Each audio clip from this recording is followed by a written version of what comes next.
Shalom saudara-saudaraku yang dikasihi Tuhan Yesus Kristus. Selamat berjumpa lagi dalam renungan pada hari ini. Pada kesempatan ini saya mengucapkan salam sejahtera buat saudara semua dimanapun saudara berada. Damai dan sukacita oleh Roh Kudus melimpah senantiasa dalam hati dan kehidupan kita semua. Hari ini saya Cornelius Nugroho dari channel Berkat Baru akan menyampaikan renungan dengan judul Menjadi Garam yang Berguna. Tetapi sebelum kita mendengarkan renungan firman Tuhan ini, mari kita berdoa terlebih dahulu. Tuhan yang Maha Pengasih dan Penyayang, kami datang ke hadapan-Mu pada hari ini dengan hati yang penuh rasa syukur atas kasih-Mu yang tidak terhingga. Kami bersyukur atas kehidupan yang telah Engkau berikan kepada kami dan atas kesempatan yang kami miliki untuk hidup di dunia ini dan menjadi berkat bagi orang lain. Hari ini kami ingin merenungkan tentang makna hidup yang benar-benar mempengaruhi dan berguna bagi banyak orang. Kami ingin belajar dari teladan Yesus Kristus yang hidupnya penuh dengan kasih dan pengabdian kepada orang lain.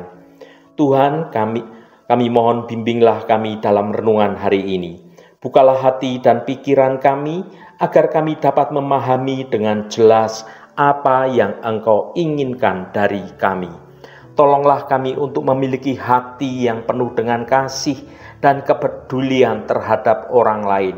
Dan berikan kami kekuatan untuk bertindak dan menjadi berkat bagi banyak orang yang membutuhkan. Dalam nama Tuhan Yesus Kristus kami berdoa. Haleluya. Amin. Saudaraku yang terkasih, sebagai orang Kristen kita dipanggil untuk hidup yang bukan hanya untuk diri sendiri, tetapi juga hidup yang berdampak positif bagi orang lain. Kita ingin menjadi garam dan terang dunia, membawa suatu pengaruh yang baik dan bermanfaat bagi banyak orang. Apa yang saudara ketahui tentang garam? Garam adalah salah satu kebutuhan dapur utama di tiap-tiap rumah tangga. Kehadiran garam di dapur akan membuat semua masakan terasa mantap dan sedap.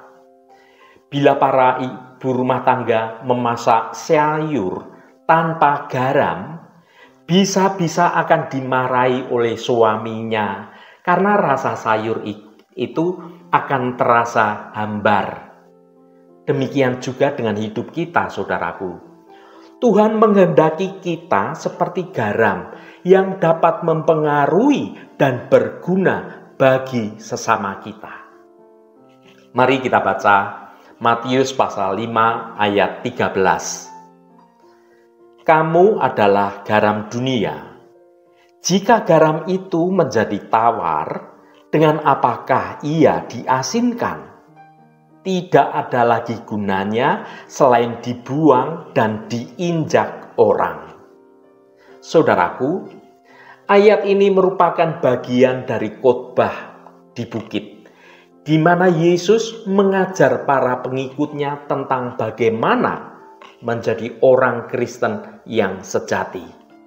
Dalam ayat ini, Yesus menggunakan suatu metafora garam untuk menggambarkan peran penting orang percaya bagi dunia ini.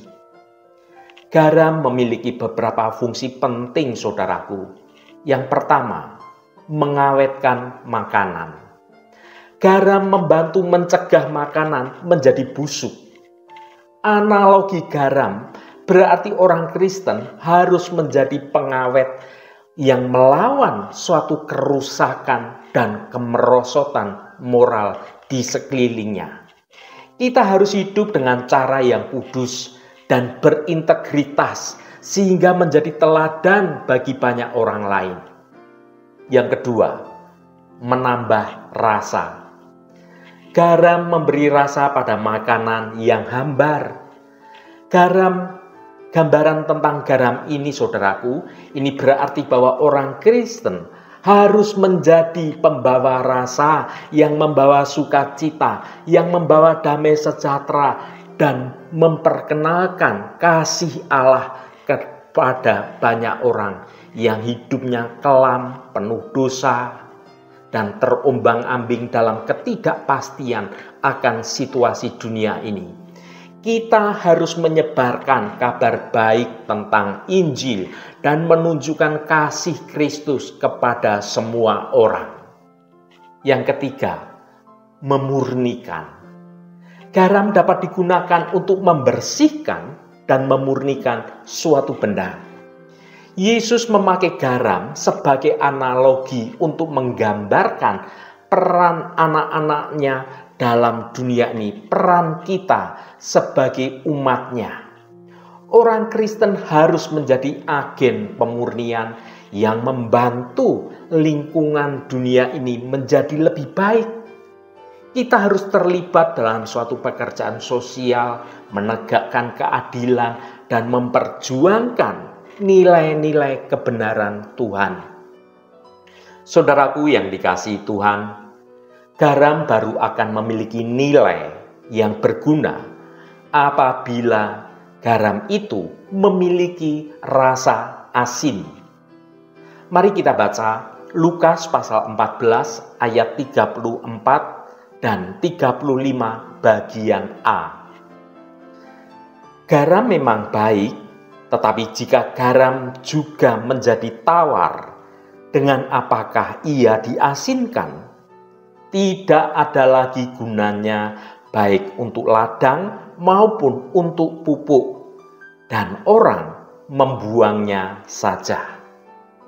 Saudaraku, Yesus menggunakan perumpamaan tentang garam untuk mengajar murid-muridnya tentang pentingnya menjadi pengikut yang setia dan memiliki pengaruh positif bagi dunia. Garam adalah bumbu dapur yang penting, memberikan rasa pada makanan dan mengawetkannya.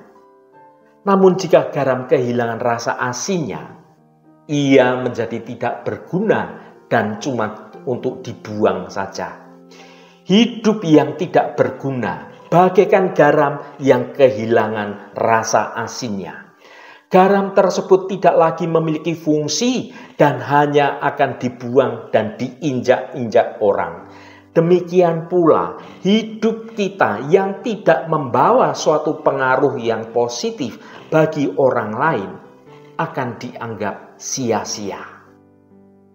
Kita diciptakan oleh Tuhan untuk memiliki tujuan dan memberikan kontribusi yang berarti bagi banyak orang. Saudaraku yang berbahagia, manfaat garam selain membuat sesuatu yang tawar menjadi ada rasanya, juga sebagai bahan pengawet makanan. Garam dapat membunuh kuman, garam dapat mencegah pembusukan dan juga membuat sesuatu menjadi steril. Adapun makanan yang diawetkan dengan garam antara lain telur, ikan, daging, makanan kaleng, dan lain sebagainya. Ikan yang diawetkan dengan garam dapat dikonsumsi berbulan-bulan kemudian. Ada beberapa unsur yang terkandung di dalam garam, saudaraku. Di antaranya adalah natrium dan klorida. Secara kimia, kedua unsur tersebut adalah zat beracun. Namun apabila kedua unsur tersebut digabungkan, justru menjadi sesuatu yang sangat berguna bagi kehidupan manusia. Cara kerja garam itu perlahan-lahan namun pasti. Dia meleleh, dia melebur, dan akhirnya tidak terlihat lagi wujudnya. Yang tinggal hanya rasanya saja. Jika garam itu tidak mau meleleh, tidak mau menyatu, garam itu mempertahankan wujud asalnya seperti kristal. Apakah orang mau memakannya? Tentu saja tidak, saudaraku. Kalimat "kamu adalah garam dunia", frasa yang terdapat pada ayat yang kita baca ini adalah sebuah kalimat penegasan. Artinya, keberadaan orang percaya sesungguhnya adalah garam dunia. Artinya, keberadaan kita di tengah-tengah dunia haruslah dapat memberi rasa bagi dunia yang sedang tawar ini. Rasa yang dapat dinikmati dan berguna bagi semua orang.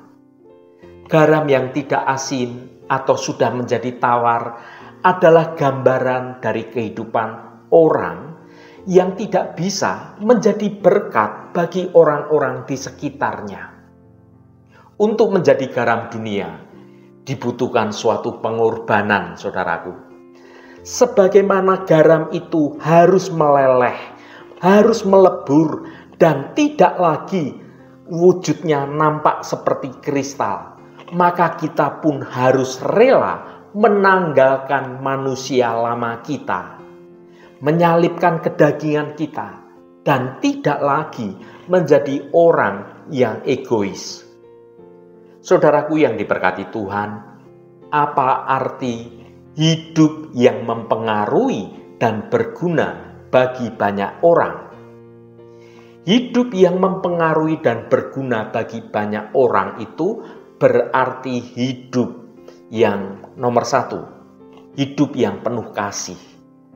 Kita mengasihi Tuhan dan mengasihi sesama dengan sepenuh hati, dan kasih ini terpancar dalam suatu tindakan dan perkataan yang nyata dalam kehidupan kita sehari-hari. Kita rela menolong orang lain yang membutuhkan bantuan tanpa pamrih dan mengharapkan imbalan. Yang kedua, hidup yang penuh dengan integritas. Kita hidup sesuai dengan nilai-nilai kebenaran sebagai anak Tuhan. Bahkan ketika apa yang kita lakukan tidak ada yang melihatnya sekalipun, kita tetap akan melakukan hal-hal yang baik. Karena kita melakukan dengan motivasi untuk Tuhan, untuk kemuliaan Tuhan, bukan untuk kemuliaan diri sendiri. Kita menjalani hidup dengan jujur, dengan adil, dan bertanggung jawab dalam segala apa yang kita lakukan.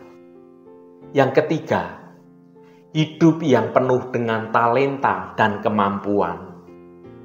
Saudaraku, kita menggunakan talenta dan kemampuan yang Tuhan berikan untuk kita dapat melayani sesama kita.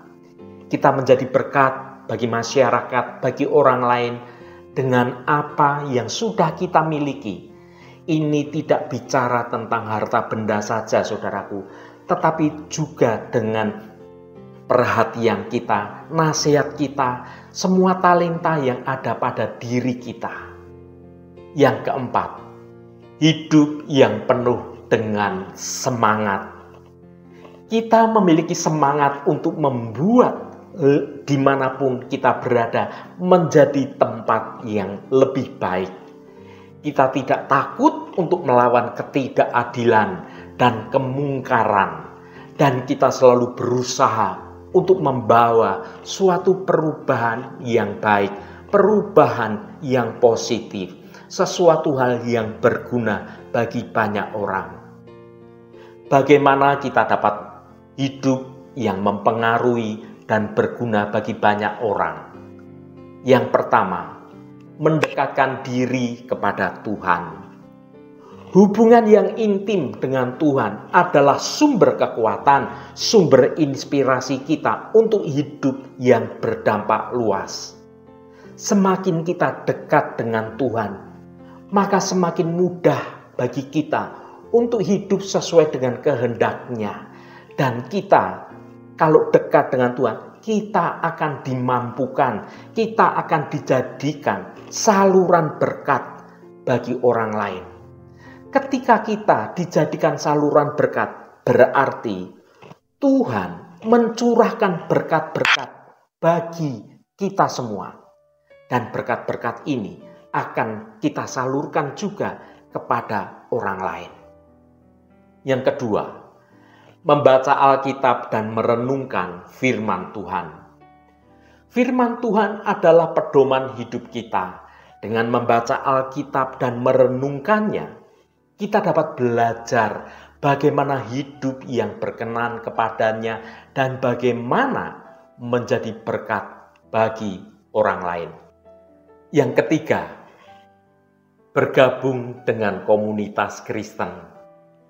Komunitas Kristen, komunitas orang-orang seiman dapat memberikan dukungan satu dengan yang lain, saling mensupport satu dengan yang lain, saling menguatkan, saling mendorong dalam perjalanan kita bersama-sama untuk tumbuh dalam iman yang benar, untuk kita bersama-sama berdampak bagi banyak orang yang lebih banyak lagi. Pada komunitas yang seiman, kita dapat belajar dari satu sama yang lain, saling menguatkan, saling bekerja sama untuk melayani Tuhan dan melayani sesama. Yang keempat, mencari peluang untuk melayani. Ada banyak peluang untuk melayani orang lain di sekitar kita. Kita dapat mulai dari perkara-perkara yang kecil, peduli pada orang-orang, memberi senyum, memberi nasihat, meringankan beban mereka, berbagi, dan masih banyak lagi yang lainnya. Dan segala sesuatu itu kita lakukan dengan motivasi yang benar. Motivasi karena kita ingin taat pada kebenaran Tuhan. Saudaraku yang diberkati Tuhan, hidup yang mempengaruhi dan berguna bagi banyak orang adalah hidup yang mulia, hidup yang penuh makna. Kita semua diberi Tuhan, kita memiliki suatu potensi yang dapat membuat kita menjadi berbeda dengan dunia. Artinya, kita menjadi lebih baik dari kebanyakan orang. Marilah kita hidup dengan kasih, hidup dengan integritas, hidup dengan segala talenta yang baik, dengan penuh semangat, dan biarkan hidup kita menjadi berkat bagi banyak orang. Marilah kita semua hidup sebagai garam bagi orang lain. Dengan menjadi berkat bagi orang lain, kita hidup dengan tujuan yang baik dan makna yang mulia. Haleluya, Tuhan memberkati kita semua. Mari kita tutup renungan ini dengan berdoa. Allah Bapa yang kami sembah dalam nama Tuhan Yesus Kristus, terima kasih atas kebenaran firman-Mu yang sudah kami dengar pada hari ini. Bapa yang penuh kasih dan penuh kuasa, kami datang ke hadapan-Mu hari ini dengan penuh kerendahan hati, merenungkan firman-Mu yang penuh makna tentang menjadi garam bagi dunia. Engkau telah memanggil kami untuk menjadi terang dan garam bagi orang lain, membawa pengaruh yang positif dan kebaikan di tengah dunia yang penuh dengan tantangan dan dosa. Kami diingatkan bahwa hidup yang tidak berguna adalah hidup yang sia-sia. Kami ingin hidup yang bermakna, yang memberikan dampak positif bagi orang lain dan memuliakan nama-Mu. Ya Tuhan, tolonglah kami untuk memiliki hati yang penuh dengan kasih dan kepedulian terhadap sesama kami. Mampukan kami untuk menjadi saluran berkat bagi mereka yang membutuhkan, membawa sukacita dan harapan di tengah keputusasaan. Ajarlah kami ya Tuhan untuk berani menegakkan kebenaran dan keadilan, bahkan ketika hal itu sulit dan tidak menyenangkan sekalipun. Bimbinglah kami untuk selalu hidup dalam kasih dan ketaatan hanya kepadamu, agar kami dapat menjadi teladan bagi orang lain dan menunjukkan kemuliaan-Mu kepada orang lain. Tuhan, berkatilah kami dengan kekuatan dan kebijaksanaan untuk dapat menjalankan panggilan-Mu ini dengan baik. Doronglah kami untuk terus bertumbuh dalam iman dan kasih, agar kami dapat menjadi garam yang murni, yang efektif dalam mempengaruhi dimanapun kami berada. Tuhan, kami serahkan diri kami sepenuhnya hanya kepadamu.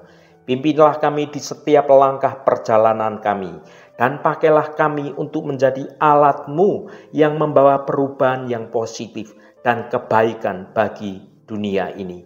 Terima kasih Bapa, Engkau sudah berkenan memberkati seluruh anak-anak-Mu yang terus setia mencari wajah-Mu Tuhan melalui renungan hari ini.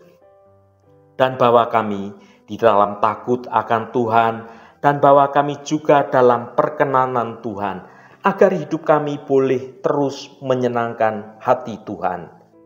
Tuhan, saat ini kami berdoa untuk saudara-saudara kami yang sedang menderita sakit. Kami mohon Tuhan akan jamah dan Tuhan akan sembuhkan dalam nama Tuhan Yesus Kristus. Mukjizat kesembuhan terjadi dan saudara-saudara kami yang mengalami sakit akan menerima kesembuhan yang datangnya dari Engkau.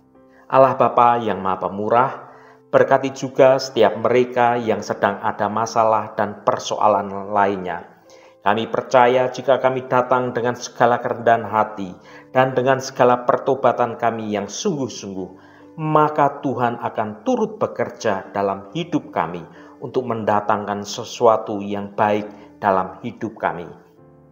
Biarlah Allah Bapa kami, Engkau sendiri Tuhan yang akan menjamah dan melawat semua anak-anak-Mu agar boleh mengalami mukjizat pemulihan di dalam nama Tuhan Yesus Kristus.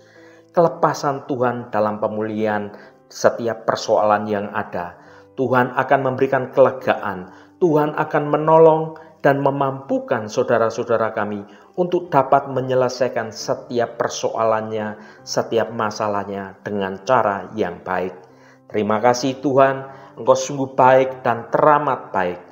Berkati mereka yang hari ini berulang tahun Tuhan. Engkau tambahkan 1 tahun lagi. Terima kasih buat anugerah-Mu, umur panjang di tangan kanan dan kekayaan serta hormat di tangan kiri. Berkat Tuhan mengalir bagi setiap mereka yang hari ini berulang tahun. Tuhan berkatilah kami di sepanjang hari ini, dalam segala tugas dan aktivitas kami, dalam studi dan pekerjaan kami, dalam pelayanan kami, dalam usaha kami, dan dalam segala hal. Tuhan akan berkati. Dan kami memiliki hidup yang menyenangkan hati Tuhan, dan hidup kami dapat menjadi berkat juga bagi sesama kami.